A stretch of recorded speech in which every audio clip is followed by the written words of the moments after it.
பாருங்கம்மா. மெத்த வணிகலன் என்னும் தொடரில் தமிழழகனார் குறிப்பிடுவது வணிக கப்பல்களும் ஐம்பெரும் காப்பியங்களும். சரியா? அடுத்து பாருங்க, காய்ந்த இலையும் காய்ந்த தோகையும் நிலத்திற்கு நல்ல உரங்கள். இத்தொடரில் அடிக்கோடிட்ட பகுதி குறிப்பிடுவது காய்ந்த இலையும்ங்கிறது சருகம், காய்ந்த தோகைங்கிறது சண்டும். அப்ப சருகும் சண்டும். அடுத்து பாருங்க, எந்தமிழ் நா என்பதை பிரித்தால் எவ்வாறு வரும்? எம் கூட்டல் தமிழ் கூட்டல் நா. அடுத்து பாருங்க, கேட்டவர் மகிழ பாடிய பாடல் இது. இந்த தொடரில் இடம்பெற்றுள்ள தொழிற்பெயர் வினையாளன் பெயர் யாதுன்னு கேட்டிருக்காங்க. இப்ப தொழிற்பெயர்ங்கிறது பாடல், கேட்டவர்ங்கிறது வினையாளனின் பெயர். அப்ப பாடல் கேட்டவர். அடுத்து பாருங்க, வேர்க்கடலை, மிளகாய் விதை, மாங்கொட்டை ஆகியவற்றை குறிக்கும் பயிர் வகை எது அப்படின்னா மணி வகை. இது எல்லாமே மணி வகையை சேர்ந்தது, குலை வகை கிடையாது, கொழுந்து வகை கிடையாது, மணி வகையை சேர்ந்தது. அடுத்து பாருங்க, உலகத்திலேயே ஒரு மொழிக்காக உலக மாநாடு நடத்திய முதல் நாடு அப்படின்னு கேட்டிருக்காங்க. அப்போ மலேசியாங்கிறது தான் கரெக்டான ஆன்சர். இப்ப இது நமக்கு இன்டீரியர் கொஸ்டின், புக்கில் புக் பேக் கிடையாது. இப்ப நம்ம முன்னாடி பார்த்த 5 கொஸ்டினும் புக் பேக், இது எல்லாமே இன்டீரியர் கொஸ்டின், உள்ளார புக்குள்ளார இருந்து எடுத்தது. இது நமக்கு அந்த பாக்ஸ்ல எல்லாம் கொடுத்துருப்பாங்க இல்லையா, அந்த கொஸ்டின். இது நல்லா படிச்சீங்க. சாகும் போதும் தமிழ் படித்து சாக வேண்டும் என்றன் சாம்பலம் தமிழ் மணந்து வேக வேண்டும் என்று கூறியவர் க சச்சிதானந்தன். மொழி ஞாயிறு என்று அழைக்கப்படுபவர் யார்? தேவநேய பாவனர். அடுத்து பாருங்க, மலர்விழி பாடினால். இந்த தொடர் எவ்வகை தொடர்? தொடர் மொழி. அடுத்து பாருங்க, வினைமுற்று. வினைமுற்றுனா ஒரு வினையானது முற்று பெற்றிருக்கணும். அப்ப எது? வந்தான் அப்படிங்கிறது வினைமுற்று. தொழிற்பெயர்ங்கிறது எய்தல், தல்லுன்னு முடிஞ்சாலே அல் அப்படின்னு முடிஞ்சாலே அது தொழிற்பெயர் சொல்லிருக்கேன். முதல்நிலை தொழிற்பெயர்ங்கிறது கெடு, வினையடிங்கிறது கட்டு. அடுத்து பாருங்கம்மா, எள்ளிலிருந்து எண்ணெய் எடுத்தலில் மிஞ்சுவதை குறிக்கும் சரியான சொல். எள்ளுல இருந்து எண்ணெய் எடுக்கணும் இல்லையா, அதுல மிஞ்சுவது என்னன்னு சொல்லுவோம்? பின்னாக்கு. இமைகளை மூடியபடி எழுதும் ஆற்றலை கற்றுக்கொண்டவர் யாரு? இரா இளங்குமரனார். சோலையில் பூத்த மலர்களில் கரும்புகள் மொய்த்து பண்பாடி மது உண்டன. இந்த தொடரில் அடிக்கோடிட்ட சொற்களுக்கு பொருத்தமான வேறு சொற்கள், அதாவது பொருள் கூறுக கேட்டிருக்காங்க. சோலையில்ங்கிறது கரும்புகளுக்கும் என்ன அப்படின்னாக்க பூஞ்சோலையில், அதாவது கரும்புகள் அப்படின்னா வண்டுகள், தேன். அடுத்து பாருங்க, தொழிலை செய்யும் கருத்தாவை குறிப்பது. தொழிலை செய்யும் கருத்தாவை குறிப்பது எது? வினையாளனையும் பெயர். அடுத்து பாருங்க, இலையுதிர் காலம் டேஷ் சருகாயின, மழைக்காலம் டேஷ் தழைத்தன, சருகுகளோ செழுமையான உரங்களாயின. இந்த புது கவிதைக்கு பொருத்தமான எதுகை மோனை சொற்களை இட்டு நிரப்புக அப்படின்னு கேட்டிருக்காங்க. அப்ப இலைகள் எல்லாம், மரங்கள் எல்லாம். சரியா? அடுத்து பாருங்க, அடுத்த வினா பாருங்கம்மா.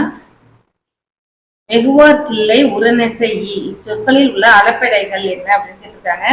ஒற்றளப்படை, அதாவது வெகுவார்க்கில்லைங்கிறது ஒற்றை அளப்படை. ஒற்று திரும்ப திரும்ப வந்திருக்கு இல்லையா, 2 இடத்துல. அக்கனங்கிற ஒற்றை எழுத்து 2 முறை வந்துட்டு, அதனால ஒற்றளப்படை. உரநெசை ஐ ஈ வந்தாலே அது சொல்லி சேலப்படைன்னு சொல்லியிருக்கோம். அடுத்து பாருங்க, ஆளும் வேலும் பல்லு குருதி, 4ம் 2ம் சொல்லு குருதி. இந்த தொடர்கள் உணர்த்தும் மரங்களின் பெயர்களும் தமிழ் எண்களையும் குறிப்பிடுகன்னு கேட்டிருக்காங்க. இப்ப மரங்கள் எதுன்னா ஆளும் வேலும்னா ஆலமரமும் வேல மரமும், எண்கள் ச உ. 4க்கு இந்த சங்கிறது, 2ங்கிறதுக்கு இந்த ஊ மாதிரி போடும் இல்லையா, அது. அடுத்து பாருங்க, இன்னரும் பாப்பத்தை என் தொகையை இவ்வடியில் 10ம் 8ம் குறிப்பிடுபவை என்ன? சங்க இலக்கியங்கள். அடுத்து பொறுத்துக பாருங்க. மா, அதாவது இங்க மரங்கள் பெயர் கொடுத்துருக்காங்க, கன்றோட பெயர் கொடுத்துருக்காங்க, இளம் பயிர்கள். மாவோட இளம் பயிர் என்ன? மாங்கன்று அப்படின்னு சொல்லுவோம் இல்லையா, மாங்கன்று. அடுத்து தென்னை பிள்ளை, பனை வடலி, கத்தரி நாற்று. சரியா? அடுத்த பாருங்க, நித்தம் அணை கிடந்தே சங்கத்தவர் காக்க. இவ்வடிகளை ஒத்திருக்கும் கடலின் செயல் எது அப்படின்னு கேட்டாங்கன்னா, நீரலையை தடுத்து நிறுத்தி சங்கினை காத்தல் அப்படிங்கிறது பொருள். அடுத்து பாருங்கம்மா, பொறுத்துக சொல்லிசை அளப்படை. அதாவது சொல்லிசை அளப்படை சொல்லி செயலப்படை எது இதுல உரநசை ஐ இல்லையா. அடுத்து பாருங்க பொதுமொழி எதுனா வேங்கை, அதாவது வேகின்ற கை வேம் கைன்னு சொல்லுவோம் இல்லையா, அந்த அதனால பொதுமொழி. அடுத்து பாருங்க வினையாளனையும் பெயர் வந்து இயற்றியவர் செய்யுளிசை அளப்படை வந்து ஓவுதல் வேண்டும். சொல் என்பது ஒரு எழுத்து தனித்து நின்றோ பல எழுத்துக்களோடு சேர்ந்து வந்த பொருள் தந்தால் அது சொல் எனப்படும். அடுத்து பாருங்க பொதுமொழி என்பது ஒரு சொல் தனித்து நின்று ஒரு பொருளையும் அதே சொல் பிரிந்து நின்று வேறொரு பொருளையும் பொதுவாய் அமைத்தால் அது பொதுமொழியாகும். அடுத்து சார்பெழுத்துக்கள் என்பவை முதல் எழுத்துக்களை சார்ந்து வருபவை. அடுத்து பாருங்க பொறுத்துக பாருங்க.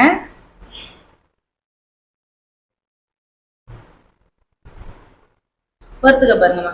பாவலரேறு நம்ம யாரு சொல்லுவோம், பாவலரேறு பெருஞ்சித்திரனார். பன்மொழி புலவர் யாரு, க அப்பாத்துரையார். மொழி ஞாயிறு தேவநேய பாவனர். சந்த கவிமணி தமிழழகனார். அடுத்து பாருங்க பெருஞ்சித்திரனாரின் இயற்பெயர் மற்றும் சிறப்பு பெயர் அப்படின்னு கேட்டாக்க இயற்பெயர் வந்து துரைமாணிக்கம், சிறப்பு பெயர் பாவலரேறு. கூற்று பாருங்க பெருஞ்சித்திரனார் தென்மொழி தமிழ்ச்சிற்று போன்ற இதழ்களை நடத்தினார். காரணம் பெருஞ்சித்திரனார் இவ்விரு இதழ்களின் வாயிலாக தமிழ் உணர்வை உலகெங்கும் பரப்பினார் அப்படின்னு இருக்கு. இப்ப இதுக்கு சரியான ஆன்சர் பார்த்தோம்னா கூற்று மற்றும் காரணம் ரெண்டுமே சரி. காரணம் வந்து கூற்றின் சரியான விளக்கமாகும். சரியா. இப்ப அடுத்து பாருங்க பேரரசே பேரரசு, இதுக்கு ரெண்டுத்துக்கும் இலக்கண குறிப்பு கேட்டிருக்காங்க. பேரரசே அப்படின்னா எதையோ வந்து நம்ம கூப்பிடுற மாதிரி அழைக்கிற மாதிரி இருக்கு இல்லையா, அப்ப அது விழித்தொடர். பேரரசு அப்படிங்கிறது பண்பு தொகை. அடுத்து பாருங்க தமிழின் கருவூலமாக அமைந்துள்ள நூல் எதுனா திருக்குறள் மெய்ப்பொருள் உரை. தென்னன் என குறிப்பிடப்படுவார் யார் அப்படின்னா பாண்டியன். தென்னன்னா பாண்டிய மன்னன்.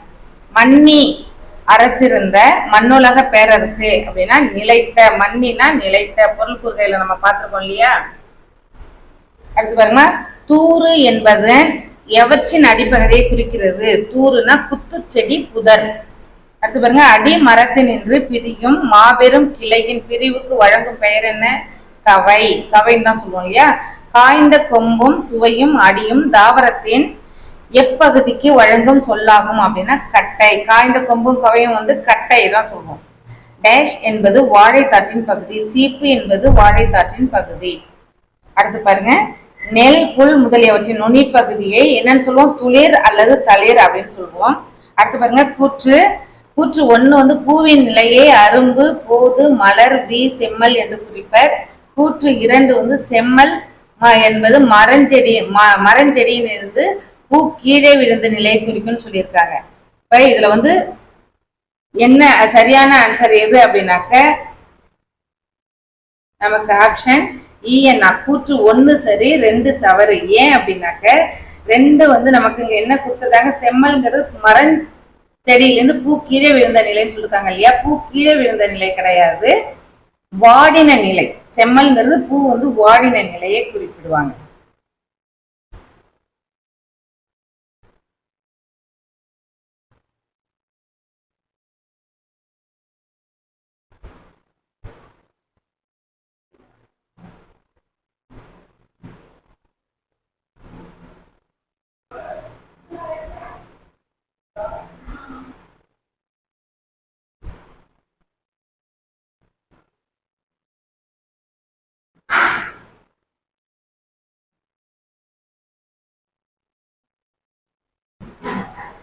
அடுத்த வினா பாருங்க பன்மொழி புலவர் என்று அழைக்கப்பட்டவர் யாரு, க அப்பாத்துரையார். அடுத்த வினாமா இந்திய மொழிகளிலேயே மேலை நாட்டு எழுத்துருவில் முதலில் அச்சேரிய மொழி எதுனா தமிழ் மொழி தான். போர்ச்சுகீசிய தலைநகர் லிசுபனில் டேஷ் என்னும் நூல் தமிழ் மொழியில் மொழிபெயர்க்கப்பட்டது. எந்த நூல், கார்டிலாங்கிற நூல் வந்து தமிழ் மொழியில மொழிபெயர்க்கப்பட்டது. ஒரு நாட்டார் அல்லது இனத்தாரின் நாகரிகத்தை அளந்து அறிவதற்கு சிறந்த வழி எதுனா மொழி. அடுத்து பாருங்கம்மா ஒரு சொல்லோ சொற்றொடரோ இரு பொருள்பட வருவது சிலேடை அணி ஆகும். சந்த கவிமணி என குறிப்பிடப்படுபவர் தமிழழகனார். தமிழழகனாரின் இயற்பெயர் சண்முக சுந்தரம். இப்ப பொறுத்துக்க பார்ப்போம். இப்ப ஆழி அப்படின்னா கடல், தமிழழகனார் சந்த கவிமணி, ஐப்பெருங்காப்பியங்கள் எது இரட்டுற மொழிதல், சாரிமா, ஐம்பெருங்காப்பியங்கள் அப்படின்னா அணிகலன்கள். அடுத்து பாருங்க, இரு பொருள் பட வருவது இரட்டுற மொழிதல். அடுத்த வினா பாருங்க, தமிழழகனார் படைத்த சிற்றிலக்கிய நூல்களின் எண்ணிக்கை 12. அடுத்து பாருங்க, சார்பு எழுத்துக்கள் எத்தனை வகைப்படும்? 10 வகைப்படும். செய்யுளிசை அலப்படையின் மற்றொரு பெயர் இசை நிறை அலைப்படை. ஒரு சொல் தனித்து நின்று ஒரு பொருள் தருமாயின் அது தனிமொழியாகும். வினையாளனையும் பெயர்ங்கிறது.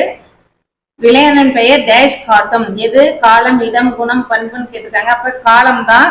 அடுத்த வினா பாருங்க, பொறுத்துக. தனிமொழி, இதுல எது தனிமொழி அப்படின்னு பார்த்தோம்னாக்க கண் அப்படிங்கிறது தனிமொழி. தொடர்மொழினா கண்ணன் வந்தான். பொதுமொழினா 8.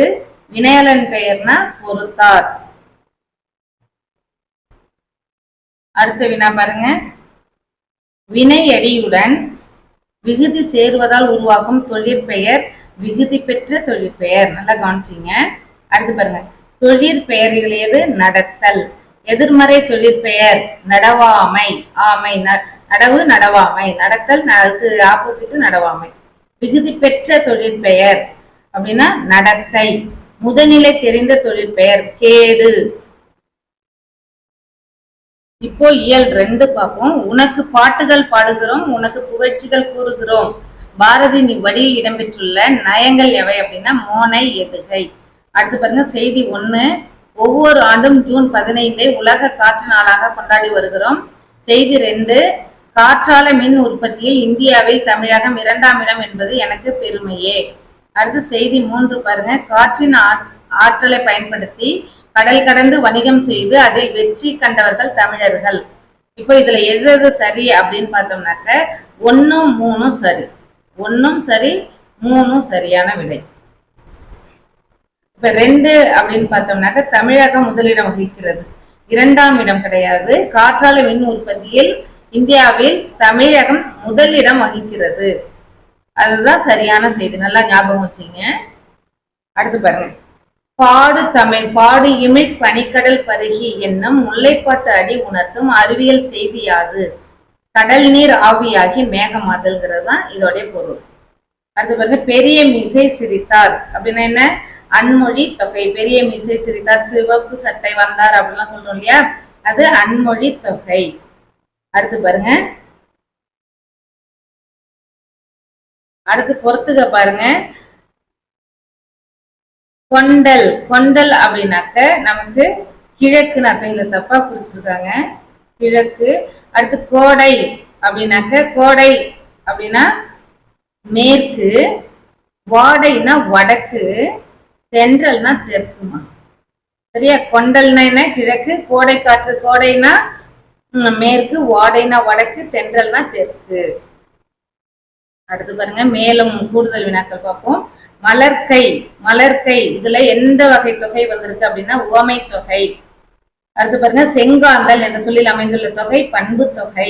தேர்ப்பாகன் தொடரில் அமைந்துள்ள தொகை உருவும் பயனும் உடன் தொக்க தொகை. இதெல்லாம் நம்ம வகுப்புகள் தொடர்ந்து பார்த்தவங்களுக்கு தெரிஞ்சிருக்கும். நம்ம இலக்கண குறிப்பு எல்லாமே நம்ம 10ஆவதுல உள்ள அனைத்து இயலும் நம்ம போட்டுட்டோம். நல்லா பார்க்காதவங்க நீங்க எடுத்து நம்மளுடைய பிளேலிஸ்ட்ல போய் டிஎன்பிஎஸ்சி குரூப், டிஎன்பிஎஸ்சி எக்ஸாம் இருக்கும், டிஎன்பிஎஸ்சி குரூப் 2 இருக்கும், தமிழ் இருக்கும், அதுல எடுத்து படிச்சுங்க. சரியா? அடுத்த வினா பாருங்க, காலம் கறந்த பெயரச்சம் என்பது வினை தொகை. அடுத்து பாருங்க, சிவப்பு சட்டை பேசினார் எது? அன்மொழி தொகை. நீல சட்டை பேசினார், இதுவும் அன்மொழி தொகை. எழுகதிர் முத்துப்பல் என்னது? வினை தொகை. எழுகதிர்ங்கிறது வினை தொகையை 3 காலங்களையும் காட்டி வர்றதால முத்துப்பல்ங்கிறது உவமை தொகை. அதாவது பல்லுங்கிறது உவமேயம், இது உவமை. உவமேயத்துக்கு உவமையா வருவதால் இது முத்துப்பல்ங்கிறது உவமை தொகை. அடுத்து பாருங்க, காற்றை பாரதியார் மயலுறுத்து அழைப்பதை குறிக்கும் சொற்றொடர் எதுனா மனதை மயங்க செய்யும் மனத்தோடு நீ வா. அடுத்து பாருங்க, தமிழ் தொண்டு என்னும் தொடர் 4ஆம் வேற்றுமை உருவும் பயணம் உடன் தொக்க தொகை. அடுத்துமா, காற்றுள்ள போதே தூற்றிக்கொள் இப்பழமொழி உணர்த்தும் பொருள் என்ன அப்படின்னா உரிய காலத்தில் ஒரு செயலை முழுமையாக செய்துவிட வேண்டும். அடுத்து பொறுத்துக பாருங்க, ஐயூர் முடவனார், ஐயூர் முடவனார் புறநானூறு. ஔவையார் அது பாருங்கம்மா பொறுத்துக. ஐயூர் முடவனார் அப்படின்னாக்க புறநானூறு. புறநானூருடைய மேற்கோள் எதுன்னு பார்த்தோம்னா வலிமிகின் வலி இல்லை. அடுத்து பாருங்க ஔவையார். ஔவையார் வந்து வாயுதாரணை. ஔவையார் வந்து என்னது? வாயுதாரணை. சிறந்த அதோடைய மேற்கோள் அப்படின்னு பார்த்தோம்னாக்க வாயு வழக்கம் ஆயுள் அறிந்து செறித்தடங்கில். இளங்கோவடிகள் வந்து சிலப்பதிகாரம்.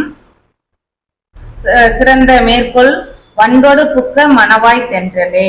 பலப்பட்டறை சொக்கநாத புலவர் அப்படின்னு பலப்பட்டறை சொக்கநாத புலவர் வந்து பத்மகிரிநாதர். அதோட சிறந்த மேற்கோள்னு பார்த்தோம்னாக்க செந்தமிழின் பின்னுதித்த தென்றலே. இது வந்து எந்த பாடல்னாக்க கேட்கிறதா என் குரல்கிற ஒரு பாடத்திலிருந்து எடுத்திருக்காங்க. உங்களுக்கு நமக்கு இப்படியும் வினாக்கள் வரும். அதாவது பாருங்க மேட்ச் இது வரைக்கும் இப்படிதான் நம்ம பொறுத்துக்க பார்த்துக்கோம். அதோட சிறந்த அந்த மேற்கோளும் கொடுத்துருக்காங்க பாருங்க. அடுத்து பொறுத்துக்க பாருங்க. இயற்கை நிகழ்வோடு ஒப்பிட தகுந்தவற்றை பொறுத்துக்கன்னு சொல்லிருக்காங்க இல்லையா. துளிர்க்கும் நாற்றுகள் எது? நம்பிக்கை. துளிர்க்கிறதுனாலே நமக்கு நம்பிக்கை. இளந்தென்றல் அப்படின்னா ஒரு இன்பமான உணர்வு. சுழன்றடிக்கும் புயல் அச்சம். மலர்ந்த மலர்கள் குழந்தையோடைய முகம். அடுத்து பாருங்க பாரதியார் பணியாற்றிய இதழ்கள் எது? சுதேசமித்திரன் இந்தியா. அடுத்த வினாமா நறுவி என்னும் சொல்லின் பொருள் என்ன அப்படின்னாக்க நறுமணமுடைய மலர்கள் அப்படின்னு அர்த்தம். தைத்திங்கள் என்பது இரு பெயரொட்டு பண்பு தொகை. அடுத்து பாருங்க தடக்கை இலக்கண குறிப்பு. தடக்கை இலக்கண குறிப்பு என்ன? உரிச்சொல் தொடர். சாலன நீ தவ கழி இதெல்லாம் சொல்லியிருக்கோம் இல்லையா. அதான் இப்ப தட அப்படின்னு வந்து தடக்கை என்ன? உரிச்சொல் தொடர். அண்ணன் தம்பி வந்தனர். இது தொடரில் உள்ள தொகை சொல்லின் விரி கேட்டிருக்காங்க. அப்ப என்ன? அண்ணனும் தம்பியும். அண்ணன் தம்பி அப்படிங்கறது விரித்து எதனால எப்படி எதுவும் அண்ணனும் தம்பியும். இதே வந்து இலக்கண குறிப்புன்னு கேட்டாங்கன்னா அண்ணன் தம்பி அப்படிங்கிறது உவமை தொகை உண்மை தொகை என தொகைனாலே மறைந்து வரும். என்னும் சொல்லானது மறைந்து வந்துருக்கு. அப்ப இது உண்மை தொகை. அண்ணனும் தம்பிங்கிறது எண்ணுமை. இப்ப இதுல வந்து நமக்கு அப்படி கேட்கல. அண்ணன் தம்பி வந்ததுங்கிற தொடர்ல தொகையோட விரி மட்டும்தான் கேட்டிருக்காங்க. அப்ப விரிச்சு எழுதுனா எப்படி இருக்கும்? அண்ணனும் தம்பியும், அவ்வளவுதான். குணக்கு என்னும் சொல் குறிக்கும் பொருள் என்ன? கிழக்கு.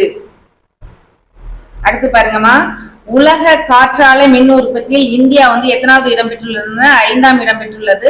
உலகிலேயே அதிக அளவு காற்றை மாசுபடுத்தும் நாடுகளில் 2ஆம் இடம் பெற்றுள்ள நாடு அதுவும் இந்தியா தான். இந்தியாவில் காற்றாலை மின் உற்பத்தியில் முதலிடம் வகிக்கும் மாநிலம் வந்து தமிழ்நாடு. நாம் உணவின்றி எத்தனை வாரங்கள் வாழ முடியும் அப்படின்னாக்க 5 வாரங்கள் வந்து உயிர் வாழ முடியும். ஒவ்வொரு ஆண்டும் ஜூன் 15 உலக காற்று நாளாக கொண்டாடுகிறோம். நல்லா ஞாபகம் வச்சுங்க. அடுத்து பாருங்க ஹிப்பாலஸ் பருவக்காற்றின் வழியில் டேஷ் கடல் வாணிகம் பெருகிற்று அப்படின்னா யவன வாணிகம் பெருகிற்று. அடுத்த வினா பாருங்க தென்மேற்கு பருவக்காற்று இந்தியாவிற்கு எத்தனை விழுக்காடு மழைப்பொழிவை தருகிறதுனா 70 விழுக்காடு.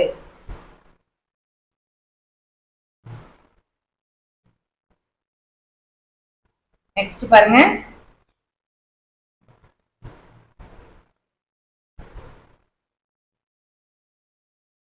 உலகம் 5 பூதங்களால் ஆனது என்று கூறியவர் யாரு? தொல்காப்பியர். முன்னீர் என்பதன் பொருள் கடல். முக்கியமான வினாமா வழித்தொழில் ஆண்ட உறவோன் என குறிப்பிடப்படும் மன்னன் யாரு? கரிகாலன். வழித்தொழில் ஆண்ட உறவோன்னா கரிகாலன். அடுத்த வினா பாருங்க கரிகால் பெருவளத்தானை புகழ்ந்து பாடிய சங்ககால பெண் புலவர். அதாவது வழி என்று காற்றை சிறப்பு செய்த சங்ககால பெண் புலவர் யாரு? வெண்ணி குயத்தியார். ஜூன் முதல் செப்டம்பர் வரை வீசும் காற்றின் பெயர் வந்து என்ன பருவக்காற்று? தென்மேற்கு பருவக்காற்று. மற்றும் அக்டோபர் முதல் டிசம்பர் வரை வீசும் காற்று வந்து வடகிழக்கு பருவக்காற்று. நல்லா ஞாபகம் வச்சுங்க.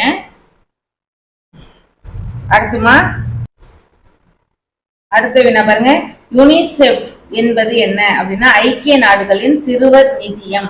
யுனிசெஃப் அப்படின்னா ஐக்கிய நாடுகளின் சிறுவர் நிதியம். இந்தியாவில் மிகுந்த உயிரிழப்பை தரும் காரணிகளில் 5ஆம் இடம் பெறுவது எதுனா காற்று மாசு. அடுத்து பாருங்க, பூங்காற்றே இத்தனை நாள் உன்னை பாடாது இருந்து விட்டேன் என்று வருந்திய கவிஞர் யாரு? தேவக்கோட்டை வா மூர்த்தி. மூச்சு பயிற்சியை உடலை பாதுகாத்து வாழ்நாளை நீட்டிக்கும் என்று கூறியவர் யார்? கூறப்பட்ட நூல் எது?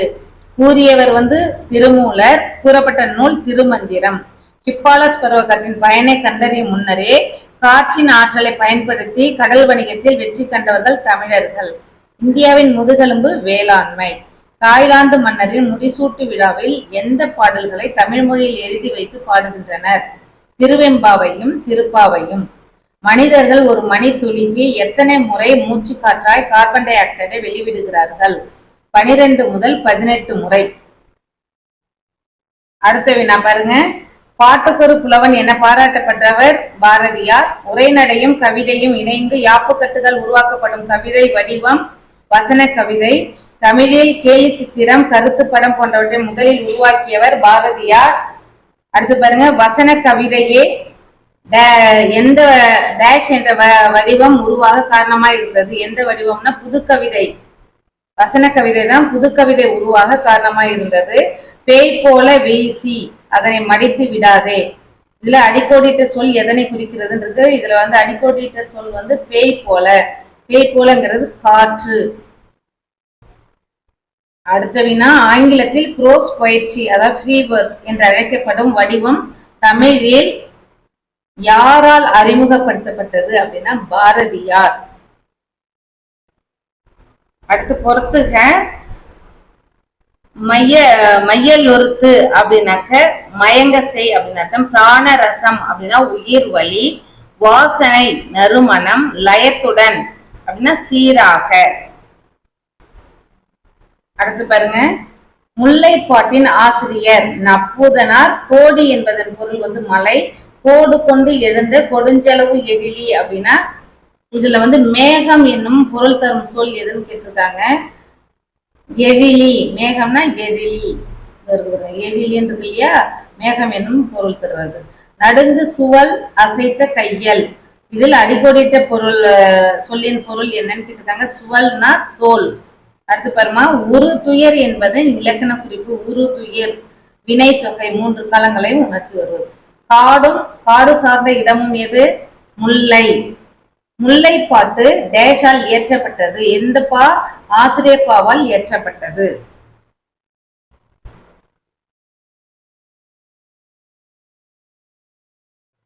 முல்லைப்பாட்டு ஆசிரியர் பாவால் இயற்றப்பட்டது. அடுத்து இலக்கணம் பாருங்க. தொகைநிலை தொடர் எத்தனை வகைப்படும்? 6 வகைப்படும். கீழே கொடுக்கப்பட்டுள்ள தொடர்களில் உண்மை தொகை மட்டும் எடுத்து எழுதுன்னு சொல்லிருக்காங்க. உண்மை தொகைனா அந்த ஊமி என்னும் சொல் நமக்கு மறைந்து வரும். அப்ப அண்ணன் தம்பி. மை என்னும் பண்பு விகுதி மறைந்து வருதல். இதுல பொறுத்துகை கேட்டிருக்காங்க. மை என்னும் பண்பு விகுதி மறைந்து வந்தால் அது என்னது? பண்பு தொகை இல்லையா? அடுத்து இரு சொற்களுக்கிடையில் ஊமி என்னும் சொல் மறைந்து வந்தால் அது உண்மை தொகை. ஒரு தொடரில் வேற்றுமை உறுப்புகளில் ஒன்று மறைந்து வருதல் வேற்றுமை தொகை. உவமைக்கும் பொருளுக்கும் இடையில் உவம உறுப்பு மறைந்து வந்தால் அது உவமை தொகை. அடுத்து பாருங்கம்மா, சிறப்பு பெயர் முன்னும் பொது பெயர் பின்னும் வருவது இரு பெயரட்டு பண்பு தொகை. கரும்பு தின்றான் வீசு தென்றல். இதுல தொகை வகை என்ன? கரும்பு தின்றான்ங்கிறது வேற்றுமை தொகை.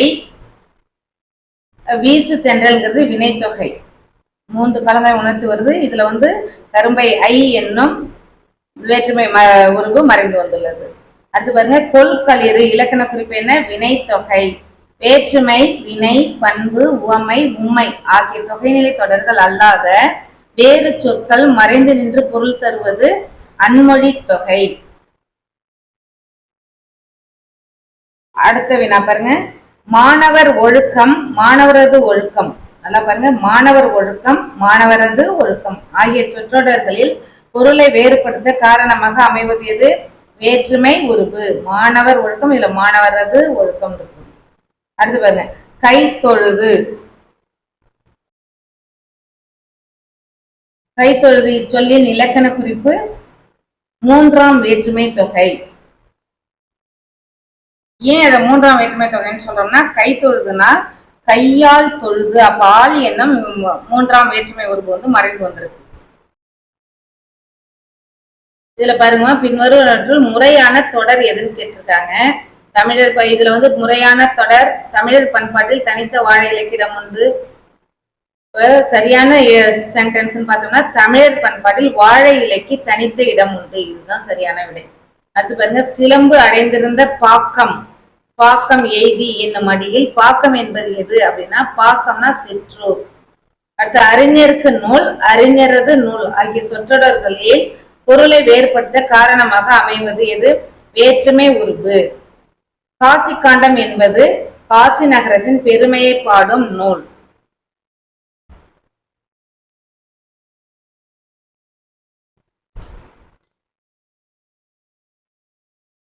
காசி காண்டம்ங்கிறது காசி நகரத்தின் பெருமையை பாடும் நூல். அடுத்த வினா பாருங்கம்மா, விருந்தினரை பேணுவதற்கு பொருள் தேவைப்பட்டதால் தன் கருங்கோட்டு சீரியாழை பணயம் வைத்து விருந்தளித்தான் என்கிறது புறநானூறு. இந்த செய்தி உணர்த்தும் விருந்து போற்றிய நிலை என்னன்னா இன்மையிலும் விருந்தும். நம்மள்ட்ட இல்லைனாலும் நம்ம வீட்டுக்கு வந்தவங்கள உபசரிக்கணும், அதான் இன்மையிலும் விருந்து. அடுத்து பாருங்க, கூடுதல் வினாக்கள். பாடி மகிழ்ந்தனர், இது எவ்வகை தொடர்? எவ்வகை தொடர்? பாடி மகிழ்ந்தனர் எவ்வகை தொடர்? வினையெச்ச தொடர். பாடி ஈ அப்படின்னு வந்திருக்கு இல்லையா? ஊ ஈ அப்படின்னு நம்ம உச்சரிக்கும் பொழுது அந்த ஓசையானது வந்துச்சுன்னா அது வினையெச்சம், ஆன் வந்துச்சுன்னா அது பெயரெச்சம். அடுத்து பாருங்க, கட்டுரையை படித்து ஆசிரியர் மாணவர்களுக்கு பரிசு வழங்கினார். இந்த தொடரில் இடம்பெற்றுள்ள வேற்றுமை உறுப்புகள் என்ன அப்படின்னா ஐ கு, கட்டுரையை அப்படின்றதா, மாணவர்களுக்கு அப்படின்றதா, அப்ப ஐ கு. மருந்தே ஆயினும் விருந்தோடு உண், இவ்வரி இடம்பெற்றுள்ள நூல் மற்றும் ஆசிரியர் பெயர் கேட்டிருக்காங்க. நூல் வந்து கொன்றைவேந்தன், ஆசிரியர் ஔவையார்.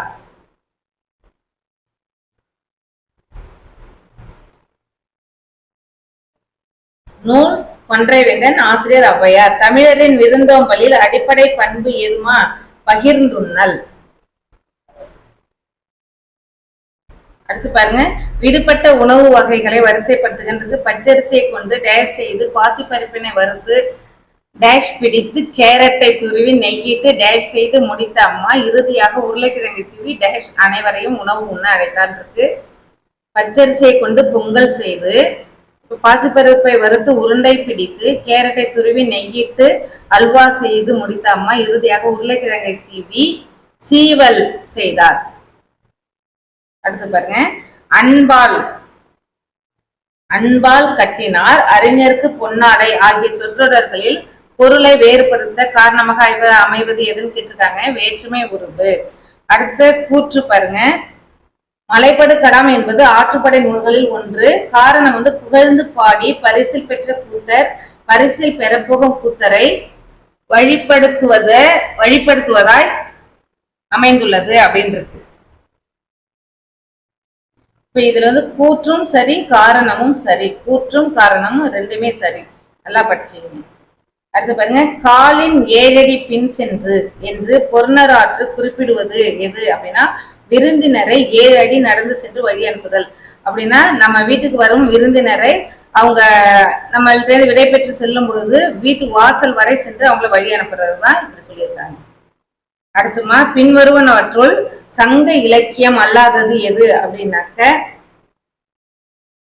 பசி வர பத்தும் பறந்து போகுங்கிறது சங்க இலக்கியத்துல இல்லாதது. அடுத்து பாருமா, தேடி தேடினா என்ன? அடுக்கு தொடர். தெரிந்த பெயர், பெயரச்ச தொடர், தெரிந்த ஆன் வந்து. அடுத்து வளர்ந்தது தமிழ் அப்படின்னா வினைமுற்று தொடர், வளர்ந்ததுன்னு வினைமுற்று ஆயிடுச்சு. அடுத்து ஊரின் கண் நீங்கினார், வேற்றுமை தொகாநிலை தொடர். அடுத்த பொறுத்துக்க பாருங்க, பெருங்கௌசிகனார். பெருங்கௌசிகனார் யாரு? எந்த நூலை எழுதிட்டாங்க? கூத்தராற்றுப்படை. கி ராஜ நாராயணன், கரிசல் இலக்கியம். விருந்தோம்பும் நெறி, நைடதம். காசியின் சிறப்பு, காசி காண்டம். அடுத்த பொறுத்துக்க